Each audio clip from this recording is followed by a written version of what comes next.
Bayonetta 2 is a AAA product that involves a multitude of different people with ranging skill sets to complete.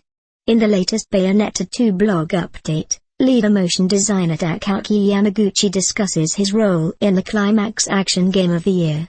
Hello everybody. I'm the lead motion designer for Bayonetta 2, my name is Takaaki Yamaguchi. I've been making motion in action games for over 10 years now. That fact is starting to make me feel old.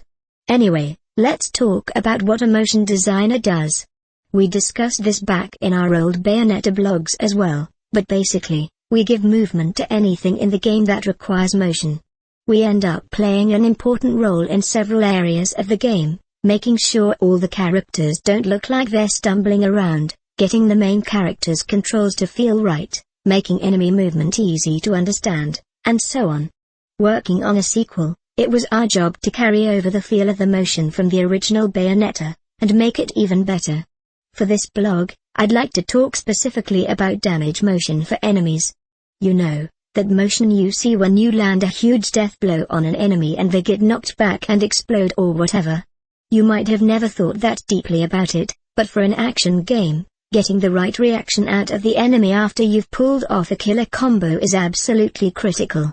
Do a slack job and the thrill of battle will turn into a total letdown. Enemy damage motion is something I've always regarded as highly important in the games I've worked on. I always am asking myself if there's not something new I can try to create more satisfying combat than before.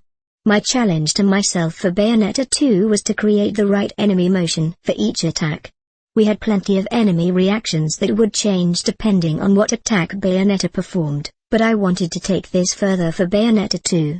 It'll probably be easier to understand if you just see it, so take a look at the videos below.